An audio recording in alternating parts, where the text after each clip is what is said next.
Assalamualaikum warahmatullahi wabarakatuh. Perkenalkan, nama saya Siti Nurlela. Saya dari kelas B6. Di sini saya akan menjawab pertanyaan dari soal-soal ujian akhir semester. Yang pertama adalah makharijul huruf dan sifat huruf. Makharijul huruf adalah tempat keluarnya huruf-huruf hijaiyah dari mulut. Setiap huruf memiliki makhraj tertentu yang mempengaruhi cara pengucapannya. Seperti contoh huruf B. Huruf B itu keluar dari bibir, maka huruf B ini termasuk makhraj dari bibir. Kemudian huruf Ain. Huruf Ain ini keluar dari tenggorokan, maka huruf Ain ini termasuk huruf yang merupakan huruf yang keluar dari tenggorokan tengah. Kemudian ada sifat huruf. Sifat huruf ini adalah karakteristik atau ciri-ciri yang dimiliki oleh huruf ketika diucapkan. Sifat huruf ini dibagi menjadi dua, yaitu sifat yang mempunyai lawan dan sifat yang tidak mempunyai lawan. Contohnya huruf shin atau huruf sya, maka adalah hamas, berbisik, kemudian istifal menurun, dan roqawah artinya lembut. Kemudian pembagian hukum nun mati atau nun sukun atau tanwin. Ada 4 di sini, yaitu yang pertama ada idhar halki. Idhar halki itu diartikan jelas atau nampak. Maka dalam pembacaan huruf idhar ini dengan melafadzkan huruf nun sukun atau tanwin secara jelas atau tanpa dengung. Huruf idhar atau bacaan idhar halki ini terjadi apabila ada nun sukun bertemu dengan huruf 6. Nun sukun atau tanwin bertemu dengan huruf 6 ini yaitu ada hamzah, ha, kha, ain, ghin, dan ha. Contohnya ada khalaqal insana min 'alaq. Jadi pada kalimat min 'alaq itu dibaca secara jelas. Kemudian yang kedua ada idgham. Idgham artinya melebur atau memasukkan. Idgham ini terjadi apabila ada nun sukun atau tanwin bertemu dengan huruf 4 ini. Maka disebut dengan idgham bi ghunnah. Idgham bi ghunnah ini terjadi ketika ada nun mati atau tanwin bertemu dengan huruf ya, nun, mim, dan wawu, sehingga harus dibaca dengan idgham atau disertai dengan dengung di hidung atau gunnah. Contohnya ada abi lahabi wa tab. Di situ ada lahabi wa tab, ada tanwin bertemu dengan huruf wawu, maka dibaca dengung atau melebur. Kemudian ada idgham bil ghunnah, yaitu terjadi jika ada nun mati atau tanwin bertemu dengan lam dan ro, maka harus dibaca idgham tanpa disertai dengung di hidung. Contohnya ada walam yakul lahu, maka ada nun sukun bertemu huruf lam, jadi dibaca melebur menjadi huruf lam. Yakul lahu. Kemudian yang ketiga ada iklab. Iklab ini secara bahasa artinya mengubah atau mengganti sesuatu. Iklab ini terjadi apabila ada nun sukun atau tanwin yang berubah menjadi mim atau bertemu dengan huruf ba, maka dibacanya berubah menjadi mim yang diikhfakan pada huruf ba disertai dengan gunnah. Contoh iklab adalah mim ba'di. Di sini ada nun sukun bertemu dengan huruf ba, namun pembacaannya diubah menjadi huruf mim ba'di. Kemudian yang keempat ada ikhfa hakiki. Ikhfa hakiki ini secara bahasa artinya menutup atau menyembunyikan. Sedangkan menurut istilah ikhfa ini berarti samar, artinya samar. Ikhfa hakiki ini terjadi ketika ada nun sukun atau tanwin bertemu dengan huruf hijaiyah yang ke-15, yaitu ada ada ka, lo, fa, lo, to, kemudian do, kemudian ada lagi swad atau swa, sya, sa, za, kemudian za, dal, jim, kemudian sa, dan ta. Contoh bacaan ikhfa adalah laqad khalaqnal insan. Di sini ada nun sukun bertemu huruf sa, maka dibaca samar. Kemudian yang nomor 3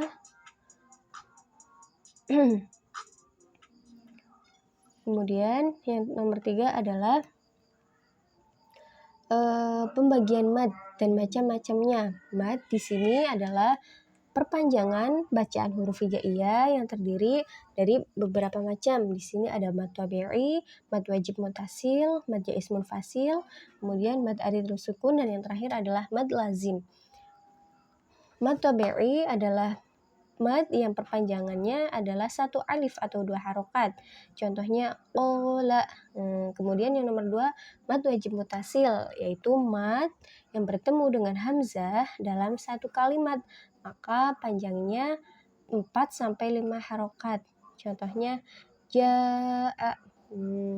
Kemudian yang nomor 3 adalah mad jaiz munfasil, yaitu mad yang bertemu dengan hamzah di kalimat yang berbeda, maka dibaca panjang 4-5 harokat. Contohnya ada 2, 4 atau 5 harokat. Contohnya ya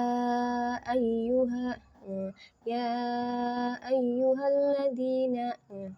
Kemudian yang keempat adalah mad arid sukun. Mad arid sukun ini mad yang berada di akhir kata yang berhenti, maka dibaca panjang 2, 4 sampai 6 harokat. Contohnya ada al-alamin. Kemudian yang kelima ada mad lazim, yaitu mad yang diikuti oleh sukun asli, maka dibaca panjang 6 harokat. Contohnya waladhdallin. Itulah tadi bacaan mad. Kemudian untuk soal yang nomor 4 adalah macam-macam waqaf. Di sini ada 4 macam waqaf, yaitu waqaf lazim, waqaf jaiz, waqaf mamnu, dan yang terakhir adalah waqaf mu'annaqah.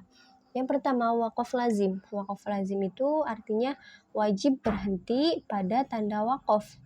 Contohnya itu ada pada surat Al-Baqarah ayat 2 atau Bismillahirrahmanirrahim. Dzalikal kitabu la raiba fihi hudal lil muttaqin. Kemudian yang kedua ada waqaf jaiz yang artinya berhenti boleh tapi tidak wajib. Contohnya wa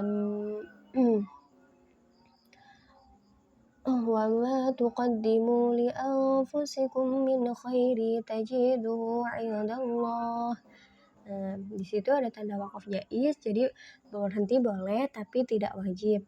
Dan yang ketiga ada waqaf mamnu yang artinya dilarang berhenti. Dan yang keempat adalah waqaf mu'annaqah. Waqaf mu'annaqah ini artinya berhenti pada salah satu dari 2 tempat yang ditandai. Kemudian soal yang nomor 5 adalah bacaan gharib dalam Al-Quran.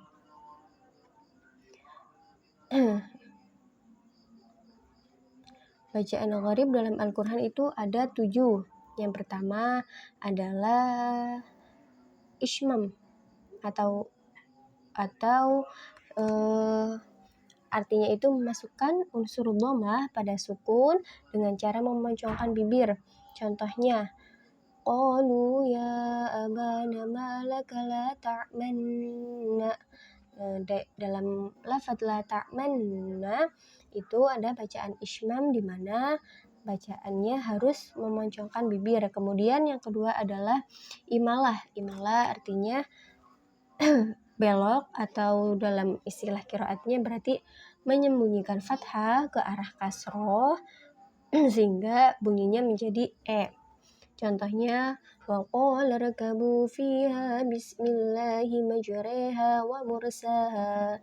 Jadi pada lafaz majraha yang di situ ditulis majroha tapi dibaca menjadi majraha. Kemudian yang ketiga ada ada saktah. Saktah itu artinya berhenti tanpa bernafas. Contohnya ada dalam surat Al-Kahfi itu Bismillahirrahmanirrahim walam yaj'al lahu 'iwaja qayyima. Di situ pada akhir ayat 1 dalam surat Al-Kahfi terdapat tanda saktah. Jadi kita wajib untuk berhenti tanpa bernafas. Kemudian yang keempat adalah tasil. Tasil ini berarti menyembunyikan antara hamzah dan alif. Contohnya itu ada a'jamiyyu wa'arabi. Jadi di sini yang seharusnya yang tulisannya ada a'jami, maka dibaca a'jamiyyu. Jadi di hamzah atau alif itu disembunyikan. Kemudian yang kelima ada naql. Naql itu secara istilah berarti memindahkan harokat pada huruf sebelumnya. Contohnya ada dalam surat Al-Hujurat ayat 11. Bismillahirrahmanirrahim. Bi'salismul fusuq ba'dal iman. Pada bacaan Al-Quran yang lafadznya ditulis bi'sal ismu, maka dibaca menjadi bi'salismu. Dan yang keenam ada badal. Badal ini berarti mengganti huruf dalam sebuah bacaan. Dan yang ketujuh adalah mad atau qasar. Mad atau qasar ini artinya bacaan khusus pada bacaan pendek menjadi panjang ataupun panjang menjadi pendek. Mungkin itu saja yang bisa saya sampaikan, atau dari semua pertanyaan mungkin itu yang bisa saya jawab. Kurang lebihnya saya mohon maaf. Terima kasih. Wassalamualaikum warahmatullahi wabarakatuh.